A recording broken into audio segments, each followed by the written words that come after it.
Como decíamos, está aquí en la sala de entrevistas para tratar un tema de mucha actualidad, como es la función, la profesión del político, la presencia, su necesidad en cualquier sociedad. Leonte Brea, pero también hemos recibido una visita mañanera, dos bellezas de las nuestras, de las que tenemos en el Santo Domingo Norte, donde también está ubicado el Parque Mirador del Norte, que nos trae una expresión muy clara de lo que es el parque. Buenos días, damas. Buenos días, buenos días. Estamos aquí dándole las gracias y diciéndole al pueblo que el Parque Nacional Mirador del Norte cumple 18 años. Ahí está. Le entregamos esta orquídea. Ay, qué bien. Y le decimos que el viernes 11 tenemos una ofrenda floral en el altar de la patria a las 9 de la mañana. El mismo viernes tenemos una charla por la preservación del medio ambiente en el restaurante La Cotorra, expuesta por Domingo Contreras. Entonces el sábado 12 tenemos la gran caminata por la preservación del medio ambiente contra la violencia. Muy bien. Así que bueno, vamos a estar. ¿Y cuándo es que vamos a bailar? El domingo tendremos la fiesta, que es la misa, en el restaurante La Cotorra. Muy bien. Bueno. Ahí estaremos, ¿no, Ariel? Muchas gracias, dama, por estar con nosotros. No le vamos a quitar más tiempo porque se le estaríamos también restando ahora, a nuestro director, invitado. la orquídea, mírala ahí. Así es que la orquídea, para que la disfrute que el es auditorio. producto del parque, Así es. muy Miren, poca gente sabe que ese Parque Mirador del Norte es una de nuestras grandes reservas. Miren qué belleza. Así que nos quedamos con la orquídea Claro y que sí. despedimos Muchas a la semana. gracias. Muchas gracias por estar con nosotros. Bien, amigos, miren, la presencia de, ya lo dije, de Leonte Brea es importante porque en los últimos tiempos ha habido un gran esfuerzo por demeritar la profesión del político, la presencia del político. Y se dice que buena parte de los males institucionales, económicos, sociales se deben al político. Leonte, que es un estudioso aquí en universidades como la Universidad Autónoma de México, ha hecho mucho esfuerzo para darle seguimiento a lo que es la historia de la política. Ya él produjo uno de 3 primeros ensayos, porque ha prometido 2 más para completar el cuadro. A Leonte, Orión, San Carleño, igual que nosotros. Sí, de las 5 esquinas. De las 5 Orión era de San Carlos. Sí. Oh, sí, Orión, pero lo que pasa es que de otra generación. Cuando Orión llega, ya tú y yo estábamos como... fuera de San Carlos. Sí. Ya habían pasado la calle. Así es. Bueno, Orión, ¿qué tú dices de No, la bueno, importancia que tiene? Sí, ojalá que Premio no. Nacional, Feria del Claro Libro. que sí. No, vamos a ver la otra. Incluso estábamos fuera del aire debatiendo un tema que no lo vamos a tratar aquí, pero que tiene que ver con la ética política. Siempre a nosotros nos enseñaron desde la óptica marxista que el desarrollo de la política está muy vinculado al desarrollo de la economía. La economía que produce el producto político. Y yo creía que el producto político producía o encaminaba la economía, pero siempre los más ortodoxos del marxismo dicen que la economía lo determina todo. Según va la economía, va a todas las ramas sociales y demás. Entonces yo quiero saber, ¿quién sigue a quién? ¿Qué es lo que está mal en el país? ¿La política o la economía? ¿O ambas penas a la vez? Yo pienso que no se puede hacer esa dicotomía, que muchas veces los factores políticos inciden en lo económico, y yo en eso soy gramsciano, y muchas veces lo económico determina lo político. En lo que plantea Marx, que el ser social determina la conciencia social, o sea que quiere decir que la infraestructura determina la estructura. Sin embargo, apareció una carta de Engel, yo la leí recientemente, y eso parecía un poco mecanicista, y esa es precisamente la concesión de Gramsci, que no, cuando habla del bloque histórico entre sociedad civil y sociedad política. Engel dice, eso no es tan mecánico, porque no existen categorías mediadoras, sino el ser social determina la conciencia social, eso no es tan así. Y que para eso deben existir algunas categorías mediadoras entre cada uno de esos 2 estados. Un filósofo mexicano, Luis Villoro, se dedicó a hacer ese trabajo y escribió algo muy interesante. Y escribió sobre las actitudes como categoría mediadora entre lo que es la estructura y la superestructura. Yo no puedo pensar nunca en forma separada, en estanco. Si bien es cierto que cuando anda mal la economía, la política definitivamente tiene una incidencia notable, pero algunas veces también cuando existen grandes crisis políticas repercute en lo económico. Inclusive cualquier aspecto psicológico que ahora viene entendiéndose que lo psicológico también incide, Sí. que anteriormente se consideraba que eso no tenía ninguna incidencia. Hoy ustedes, la gente que trabaja en los medios de comunicación, entiende que la percepción social, algo que no se tomaba en cuenta, construye la realidad. Es más, hay un autor que se llama Walaski que dice, ¿es real la realidad? ¿Y cuál es la realidad? ¿Es una realidad dada o una realidad construida? Porque eso viene de la Segunda Guerra Mundial también, con el manejo del mensaje y la percepción. Bueno, ya en la Segunda Guerra Mundial, con los teóricos del New Look, en Estados Unidos se pensó que cada vez que el ser humano no es un ser pasivo y que la realidad, independientemente de lo que dijo Lenin en materialismo y empirio-criticismo, ve que la realidad era un reflejo que nosotros teníamos en la conciencia, pero no es así. La realidad nosotros la proyectamos, nosotros somos sujetos activos, el sujeto no es un ser maleable, nosotros proyectamos nuestros pecados, nosotros proyectamos nuestras creencias sobre la realidad. Por eso es que la política yo la podría entender como una guerra de narraciones entre gente que ve la realidad de manera diferente. Si nosotros vamos a ver, fíjense, que dos políticos o dos intelectuales orgánicos que van a ver la política la ven de manera diferente, y no es que simplemente que tienen subjetividades diferentes que la proyectan, que reconstruyen esa realidad en función de unos ejes éticos, de ejes ideológicos, que le permiten verla de manera diferente. De ahí es que nosotros hablamos del papel de la justificación de la acción política, que es el que tiene la obligación de hacer todos los intelectuales orgánicos. En el marco de lo que es el desarrollo de la ciencia política y su aplicación cotidiana, hay una discusión que ha estado presente, y es en el sentido del grave problema que se observa en todo el entramado político nacional, que es el del liderazgo. Se habla de que en el país hay una verdadera crisis de liderazgo, y escuché hace un par de días, no recuerdo si fue el presidente de la Junta Central Electoral, que hablaba de la necesidad de que se incorpore un nuevo liderazgo o que se renueve el liderazgo. Yo digo, bueno, eso es como si fuera a plantar, y era una planta, vamos a sembrar liderazgo, ¿verdad? Y la simiente. Entonces el liderazgo es un concepto bastante amplio que tiene diversas aristas, y a mí me gustaría que usted Cada época me produce reflexione su propio en liderazgo. torno a eso. ¿Cuál es la situación del liderazgo político en la República Dominicana? Y si ciertamente se puede ver eso como uno de los grandes problemas que tiene la República Dominicana en materia del desarrollo de la Mira, cada democracia. época produce sus propios liderazgos. Liderazgos que tienen, los rasgos que tienen el perfil de esos liderazgos va a estar en función de las coyunturas históricas que se viven, del espíritu de la época. Nosotros no podemos estar en la añoranza de liderazgos de situaciones que ya desaparecieron, porque habían otros problemas y había diferentes medios para abordar esos problemas.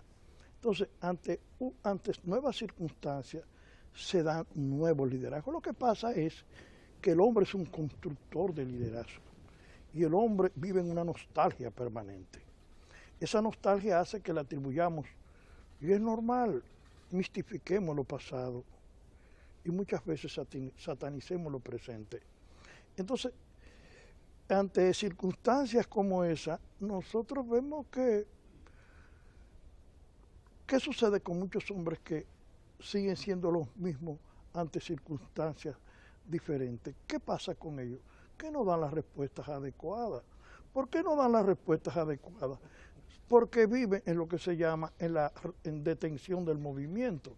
O sea, gente que anteriormente fueron muy efectivas en un momento determinado, cambiaron las circunstancias y dan las mismas respuestas que fueron aplaudidas y que fueron exitosas.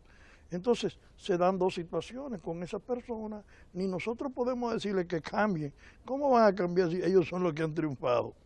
Ni le podemos decir eso, y además ya ellos tienen realmente estructurado esa forma de responder.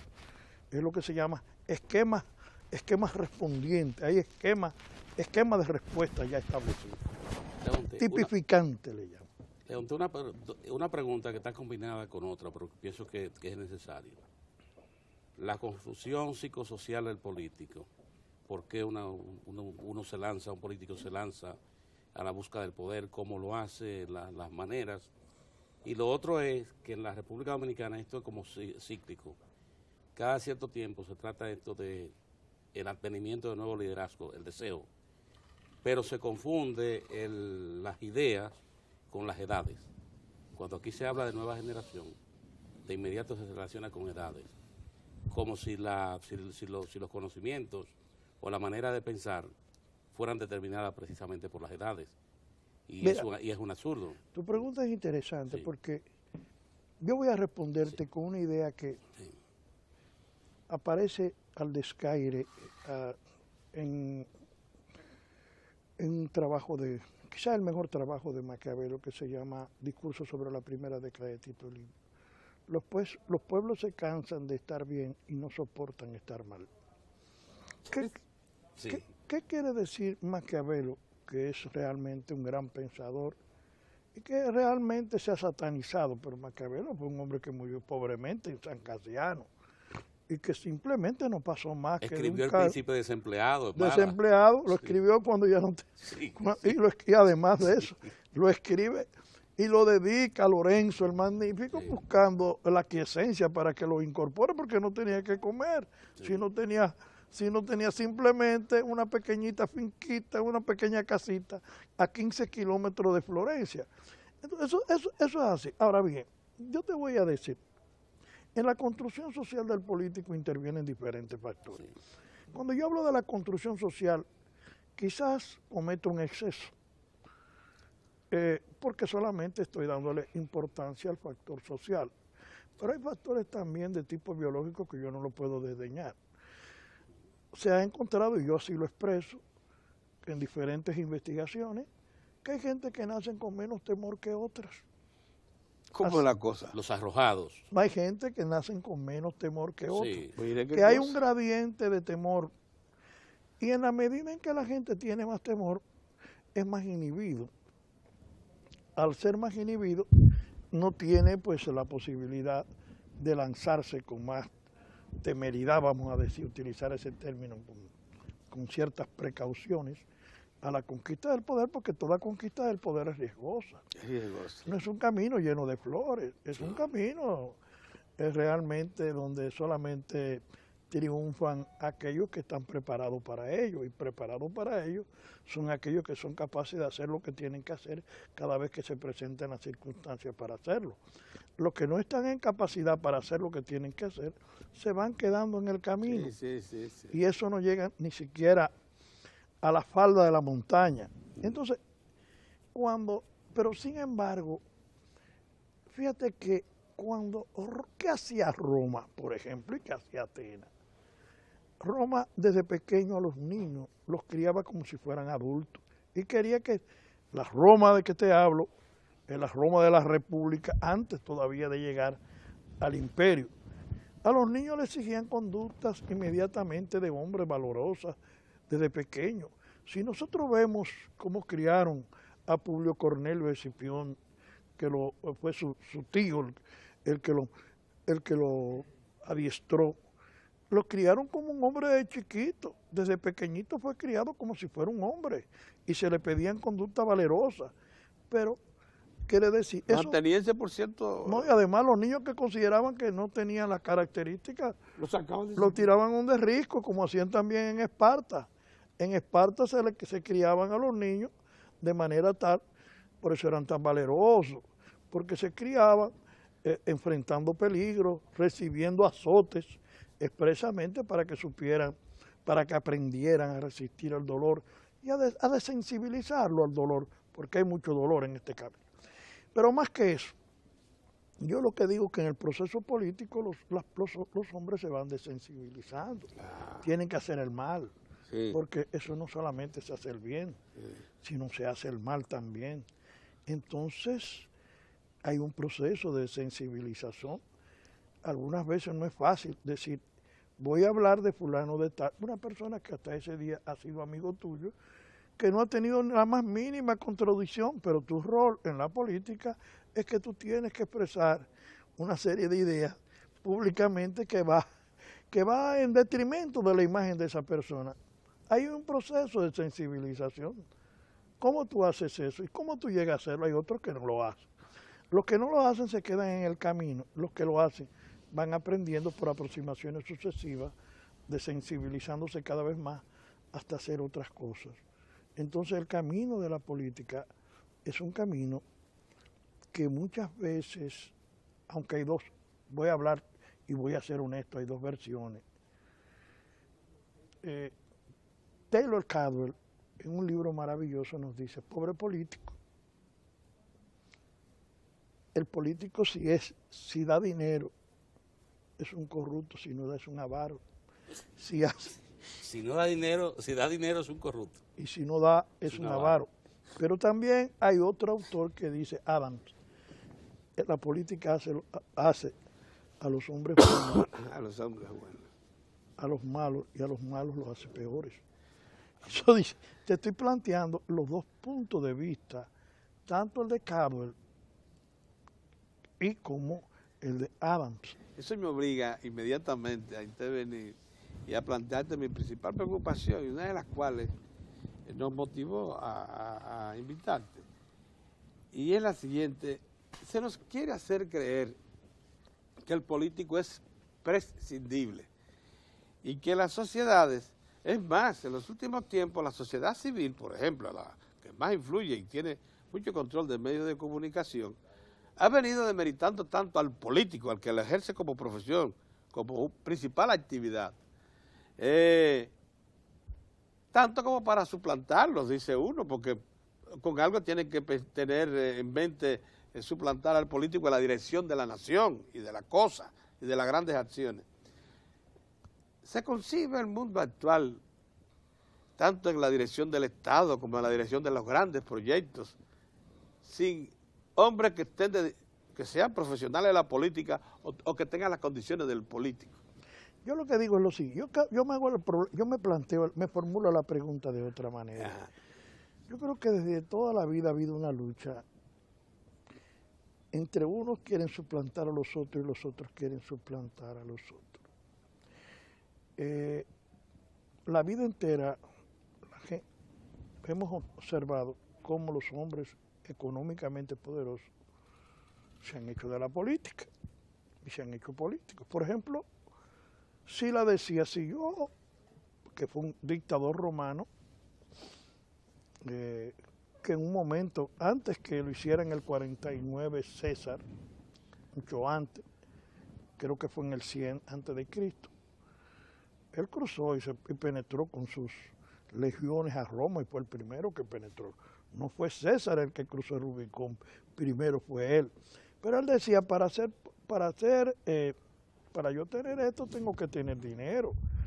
Yo no puedo concebir un político y no puedo concebir a un general que no pueda mantener sus propias tropas. Eso dice Sila. Pero yo pienso también que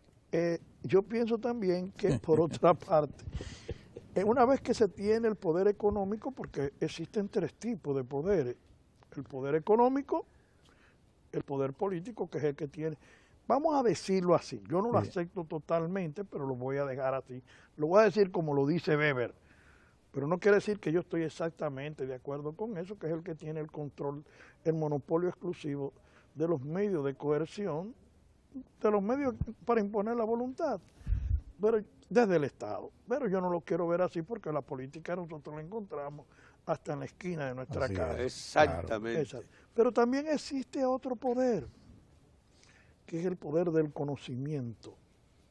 donde nosotros, los que tienen más conocimiento, imponen muchas veces su voluntad a través de los aspectos cognitivos. Entonces esa lucha, en un momento determinado, quiere producirse una especie de hegemonía. Gramsci, por ejemplo, cuando hablamos, anteriormente veía a los políticos como intelectuales orgánicos, simplemente, como los que se trataban de organizar el gobierno y la sociedad, trataban de organizar el gobierno, eran los funcionarios de la clase dominante. Sin embargo, yo creo que empieza a darse algunas contradicciones entre los intelectuales orgánicos y la clase dominante. Eso yo nada más quiero llegar hasta ahí. Empiezan a darse algunas contradicciones que no sé hasta dónde van a llevar, pero sí ya se están dando. ¿Por qué se están dando? Porque creo que así como César cruzó el Rubicón, así como Sila penetró en Roma, así también está todo el mundo tratando de traspasar fronteras. Todo el mundo está tratando de traspasar fronteras. Lo que yo veo en última instancia, lo que sí yo veo, y ahí sí le voy a dar la razón, aquí este hermano que tengo al frente, como si a mi hermano, es que el que está en peores condiciones de esos tres grupos es el intelectual, porque al tener dependencia económica es fácilmente más manipulable. ¿Por qué? ¿Por qué es manipulable? Simplemente Así porque mismo, todo aquel que no tenga libertad económica, en ese sentido, no tiene libertad de pensamiento en última instancia, Así ni es. tiene libertad de creatividad. Y se encuentra entre dos fuerzas tremendas, que son dos poderes, Así es. la sociedad política Y no quiere ser un preso. y la sociedad civil. De hecho, yo no sé, él quiere, el problema no es querer, el problema es poder. Poder. Es una dialéctica entre el querer y el poder y el saber. Yo diría que es dialéctico, porque él se sabe, él quiere la no alienación. Él procura por todos los medios no alienarse, sabe que está entregando su yo, tiene conciencia de realidad, pero también tiene su conciencia de sus condiciones materiales de existencia y de sus posibilidades. ¿Hasta dónde yo puedo llegar? ¿Qué yo puedo hacer? Entonces, cuando tú no tienes hijos, tienes 17 años, tú ya haces lo que te da la gana. Pero ya cuando tú empiezas a tener sujetaciones sociales, con familia, empieza un poco a la doblegación. Eso es así. Empieza un poco a A tener lo que se llama sumisión exitosa. Sí. Y algunos Sumisión decían más racional. exitosa. Algunos decían que era más Exitosa. A racional. contenerte, a no traspasar determinadas cosas que Claro, son reales. claro. Leonte, Por una razones cosa, de sobrevivencia. esa reflexión, Muy bien. esa reflexión tan exactamente. interesante me lleva a hacer el siguiente planteamiento. Nosotros hemos discutido muchas veces ahí, uno elucubrando, viendo a estos actores sociales muy hiperactivos en ocasiones. A veces vemos que la denominada sociedad civil procura en ocasiones suplantar el espacio de los políticos de vocación y de ejercicio cotidiano. Y entonces uno ve como la sociedad civil, si ella no se ve debidamente representada, efectivamente representada en el entramado estatal, eso prácticamente no funciona. Y el cuestionamiento es severísimo frente a la clase política. Y se ve como si la clase política no estuviera en condiciones de ser un verdadero soporte de la democracia y del desarrollo, sino que eso hay que verlo en esa denominada sociedad civil, porque allí está la pureza, está el conocimiento, está la transparencia, allí el lodazal, ¿verdad? Y la falta de transparencia. ¿Cómo vemos eso? ¿No crees tú que eso es una lucha de narración? Porque hay organizaciones que se consideran, se identifican con la sociedad civil, y yo pienso que va a depender del momento. Cuando se está arriba se piensa de una manera y cuando se está abajo se piensa de otra. O sea, la política tiene doble connotación. Cuando yo estoy arriba, si yo estoy arriba, el orden, la integración, son los valores fundamentales. Cuando estoy abajo, la desintegración, la lucha y la resistencia son los valores fundamentales. Por eso es que es muy difícil nosotros definir la política, porque va a depender de qué posición la tenemos. O sea, aquí todos los partidos en algún momento han coincidido con la sociedad civil, todos. Aquí yo no veo, mientras están abajo porque se convierten en aliados naturales, porque la sociedad civil en alguna medida enfrenta el poder y es parte de su lucha. Ahora, la gran estrategia sería, en este caso de la sociedad política, más que cualquier otra, que en algunos momentos lo ha habido y ha existido, es congraciarse con los intelectuales. En ese momento tendrían a nivel mediático, si llegaran a tener puntos de coincidencia, entonces sí, pero hay un momento que los intelectuales coinciden más con la sociedad civil y se identifica. Pero eso va a depender, como yo te digo, eso no es permanente, eso va a depender de la posición de poder en que tú estés. Que viva el poder mientras estoy arriba y que abajo el poder mientras estoy abajo. Eso va a ser siempre así. Nunca ha sido de otra manera, porque la política es una lucha, como yo dije, es una lucha por el dominio, de imponer la voluntad de uno sobre otro y de que mi narración se imponga sobre la narración de los demás. Cuando una narración se hace hegemónica, obviamente no hay sumisión, no hay obediencia, hay consenso, porque todos estamos de acuerdo, todos somos felices y contentos. Ahora, lo que pasa es que es muy difícil, siempre la lucha política es una lucha de narración. Nadie observa eso. Cada discurso que se pronuncia es una narración de la realidad, es una narración de la correlación de fuerza existente, es una narración que busca legitimidad. O sea, ¿por qué se busca la legitimidad? La legitimidad es imposible totalmente, absolutamente imposible. Entonces, cada discurso... La legitimidad es imposible. Absolutamente, todo absolutamente es imposible. Absolutamente. La legitimidad absoluta. No, sí. porque Es la que es imposible. Hay grados de legitimidad. Claro que sí. Y la meta de todo régimen político es buscar el máximo de legitimidad. ¿Y cómo se busca ese máximo de legitimidad?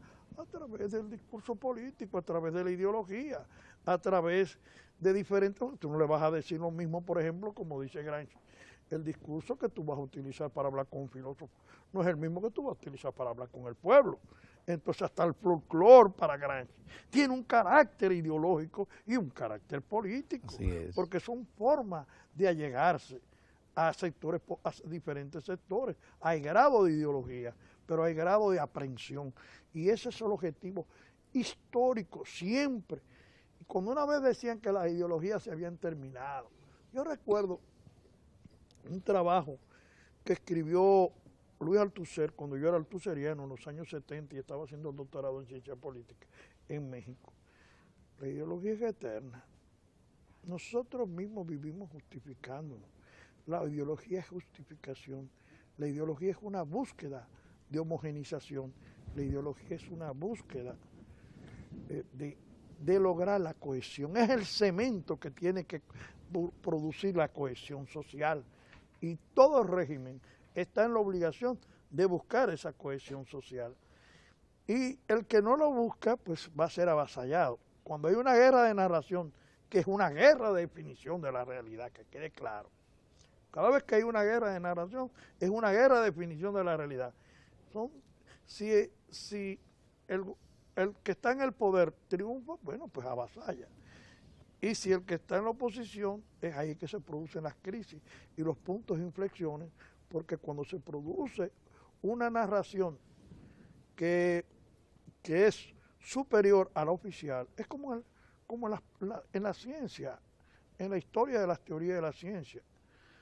Thomas S. Kuhn, en un libro magnífico, que es el único, para mí el único bestseller que existe, Estructura de las Revoluciones Científicas, en esa metáfora que saca él, dice no, los paradigmas, en el sentido científico de la palabra, no en el sentido laico, él dice no, hay una lucha entre dos teorías, pero son luchas de definiciones, la que triunfa ganó y la otra se va olvidando poco a poco.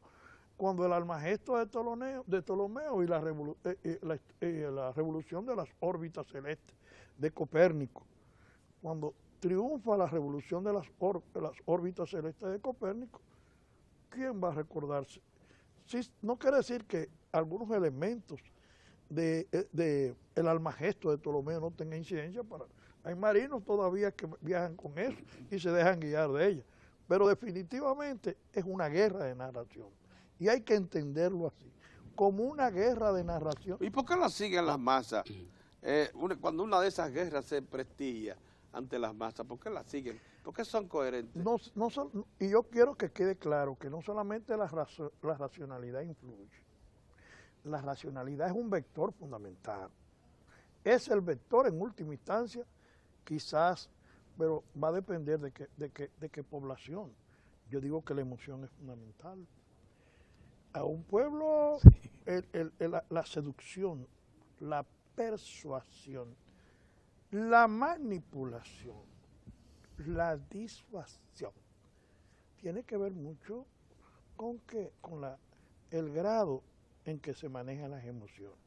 Cuando apareció el libro de Goleman, eso lo había dicho muchísima gente hace muchísimo tiempo. La psicología emocional.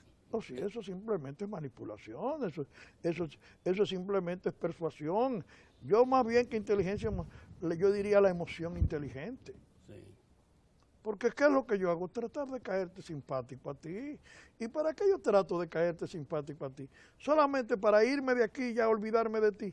No, detrás de yo caerte simpático a ti, yo trato de conseguir algo.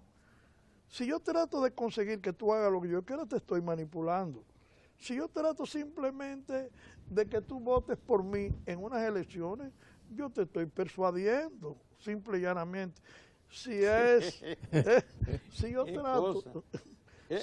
yo trato a través de una mentira disfrazada, de un argumento falso, o por lo menos yo te estoy seduciendo a que tú hagas lo que quizás lo que no quieras hacer. Entonces no hay racionalidad en el comportamiento de las masas. Claro que tienen comportamiento, hay racionalidad, pero hay un alto grado de emocionalidad también. Ah, bueno. O sea, hay una es el entremezcla ahí. centauro Quirón.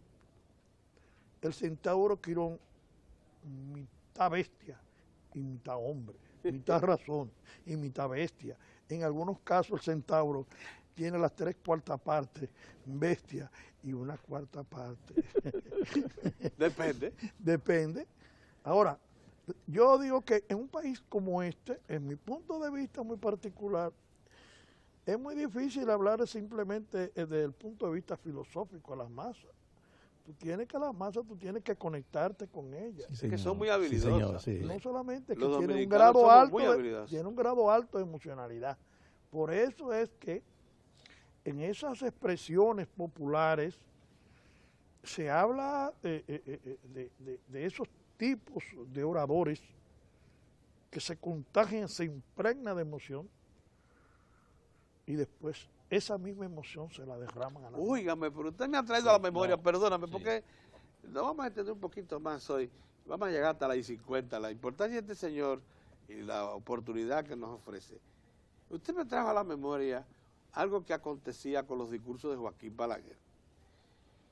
Floristeado, culturalmente muy elevado, pero el pueblo los entendía. Sorprendentemente los seguía y se sometían. En el caso de Balaguer, yo lo he llamado a eso, yo lo he calificado, independiente de cómo lo podría calificar cualquiera, hay una especie de misteriosidad. Balaguer decía cualquier cosa y después como los números de la lotería, que la gente al otro lunes lo arreglaba y decía, no, es como decía Balaguer. Entonces, ese proceso de atribución de que habla... Hasta cuando se equivocaba. Hasta cuando se lo justificaba. Buscaba la forma buscaba la manera de justificarlo. Sí. Porque llegó un momento, pero él no solamente era racional, él hablaba con términos muy... Para mí su discurso se podría dividir en varias partes, en algún momento, porque no existe un orador sin auditorio, y no existe un orador sin lo que se llama argumento argumento, auditorio y orador. De repente Balaguer te salía con una cuestión de, dime tú, yo recuerdo cosas que aquí casi nadie las dice, tal y tal cosa en la cuestión de la iglesia. No la voy a repetir, pero la decía. Sí, sí. Y cuando Se hizo tal cosa Sí, en la cuestión en la de iglesia. Eso- Sí. Entonces, ¿qué es eso? Es un discurso más que popular, popularista. Sí. Entonces, No, y las iglesias no se lo sacaban en cara. no porque Hacía tenía lo que se silencio. llama, él tenía Un lo que, silencio aquiescente. no, lo que pasa no es eso. Eso pasa, eso es estudiado. Eso se llama, es un índice de tolerancia social. Eso lo estudió Hollander. Hay personas que se le permiten más errores que otros, se le permiten ir más lejos que otros. Quizás tú dices una cosita así a ti, al otro día te escarmientan. Pero hay gente que tiene derecho a cometer 20 errores, 30 Sí, errores. señor. Importa el tamaño del Eso se error. llama créditos idiosincráticos, se llama eso. Hollander le llama créditos idiosincráticos. Entonces, Eso hay se gente que siente- si yo cometo un solo error, es probable que me manden a buscar a mi casa al otro día y me sacrifique. Mientras hay gente que comete 60 errores. ¿Y qué valo? Ahora yo le he dicho a alguna gente, ten cuidado que está llegando ya al límite. Al límite, sí. Que- Crédito. Sí, que en la sabiduría de todos los oradores, en la sabiduría popular, está el fenómeno de Monseñor Meriño en la historia dominicana. Cuando él dice, refiriéndose a la gente de la sí. ciudad, no subestimen ese campesino, porque cualquier campesino dominicano va para arzobispo y a cualquier pueblita le hace un flujo, decía Monseñor Meriño. Pero también Sí. utilizamos los contrastes para Sí. llamar. Un orador lo primero que tiene que llegar es que lo atienda. Cuando Balaguer habla en el mitin famoso ese de Trujillo, en el estadio Trujillo, en esa época. En la inauguración del estadio ¿Tú Trujillo, te acuerdas? sí. Yo creo que tú te acuerdas. ¿Dónde yo tenía? Yo lo oí en la esquina. Tenía 12 años. En la esquina de tu casa lo oí yo. En la el estadio esquina de tu Quiqueya. casa lo oí yo. Sí. Estaba ahí, lo estaba oyendo, y él decía, los comunistas.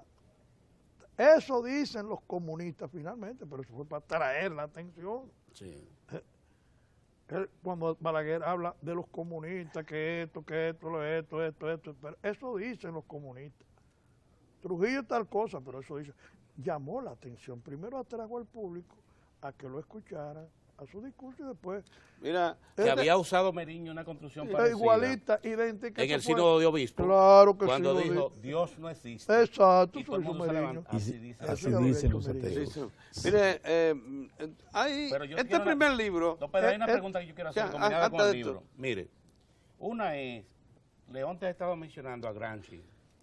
Yo pienso que como en República Dominicana el tema de la sociedad civil es tan envolvente y emocionante a veces, hacer un programa precisamente para hablar de esto, sociedad civil. Eso, Porque no, habría Gramsci que hablar de la sociedad tiene un- civil, de la sociedad Sí, política, y habría que hablar del bloque exactamente, histórico, que son los componentes Sí. especiales Sí, en la superestructura en el bloque Sí. histórico. sí. Esto es importante. mira, no, se nos quedan unos 3 minutos y quisiéramos que los aproveche para una cosa. Hay un plan descrito en este libro, hay un plan para analizar el tema de la política y su presencia en la sociedad histórica en varias vertientes. Esta es la primera expresión de ese Esa es la plan. primera expresión. ¿Qué sigue? ¿Qué otras dos cosas Mira, siguen va a anunciadas? seguir, yo vengo ahora, voy a volver a publicar ampliado y corregido el manejo del poder. Así se llama. El No, próximo eso es libro. otro que yo tengo ya publicado que lo vendí en 2 meses y más nunca lo volví a lanzar. Entonces El la manejo gente del me lo ha poder. pedido, el manejo del poder, y va a salir ahora ampliado. Este libro ya sale en 15 días otra vez porque está agotado. El político, radiografía íntima. Ese está agotado. Pero las Está próximas agotado. 2 obras prosiguen sobre Las este obras, tema. la que sigue se llama El político, pasión y espectáculo. Pasión y espectáculo. Ese es el que sigue. ¿Dónde se va a ver la sociedad espectacular en la que nosotros estamos viviendo? El político viviendo en la sociedad del espectáculo, que es un diferente a un político en otro tipo de sociedad, pero también las pasiones del político. Y cuando me hablo de pasiones no quiero decir de pasiones fuertes, En ese sentido yo no la quiero hablar. Yo hablo de emociones y de sentimientos que para mí son iguales. Y el tercero, entonces, para cerrar el ciclo, El tercero se llama las persecuciones políticas. las persecuciones políticas. ¿Por ¿Qué? qué? Las razones de las persecuciones, porque las persecuciones políticas han existido históricamente, no es ahora, la gente cree que es ahora. Imagínense. Entonces, A los judíos los llevaron a cruzar casi el mundo de esa Hay época. persecuciones más fuertes que son las de los discursos, porque nosotros las relacionamos con la prisión, con los golpes a físicos. Escipión, por ejemplo, Sí. Escipión le cayó, lo persiguió Quinto Fabio Máximo, que era un senador muy brillante, demasiado brillante y que había sido cónsul 5 veces. Heredó a Quinto Fabio, a Fabio Quinto Fabio Máximo, Marcio Porcio Catón, y eso empezaron a perseguir al héroe más grande que había tenido Roma, y creo que no lo tiene, al vencedor de Aníbal en Sama, que lo venció 2 veces, que venció a los iberos, que venció a todo el mundo. Y a través de una persecución política lo sacaron de Roma y tuvo que irse a vivir fuera de Roma. Te puede haber hecho esas proezas. Todas esas proezas. Y cuando se va a estudiar, a él lo acusaron de malversación de 500 talentos. Pero ahí lo que hubo fue una persecución. Una persecución. Sí, al estilo de... Una gran que se persecución. estila.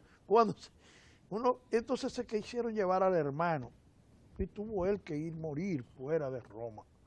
Él no muere en Roma y ese es, si tú quieres, un hombre que respetó, que tenía poder para enfrentarse al Senado, lo que no hizo Sila ni hizo Julio César. Muy bien, Muy bien. Qué bien Muy está el interesante. conversatorio con Leonte, que Muy bueno. fresco, porque la verdad Muy que bueno, los muy ambientes motivan, después que se cargan de muchas cosas que conversemos sobre, lo que revela que la historia en muchos aspectos se repite. Lo único que Leonte llama la atención, sí, pero renueva la que ella misma se está renovando. Incorporarle los nuevos paradigmas, y nuevos sueños, todo. Muchas gracias, Leonte. En algún Gracias a momento vamos a necesitar para que nos diga cómo van los libros que siguen. Bueno, ahora ya está listo para volver a salir La nueva que está edición. agotado y la gente lo está buscando Sí. por todas partes. Y viene entonces el manejo del poder, pero ampliado, Correcto. muy ampliado. Y luego sigue, en lo que te dije, el político, espectáculo, que viene pasión y espectáculo, pero pasión no entendido como una emoción duradera e intensa, sino yo empleo el concepto pasión en el sentido de Castillo del Pino, como si fuera una emoción y un sentimiento. Muy bien. Muy bien. Muchas gracias, Leonte. Mire, ahí está Edward, que está cubriendo la ausencia por la zona de vacaciones de nuestro amigo Lalo con los deportes. Así que vamos a pasar donde él, porque le hemos quitado unos minutos de forma directa. Y luego, como ustedes saben, viene la revista cultural con la que cerramos. Pero nosotros regresamos mañana, lógicamente. Muchas gracias de nuevo. Gracias a ustedes tres por el favor que me hicieron. Al director de esta planta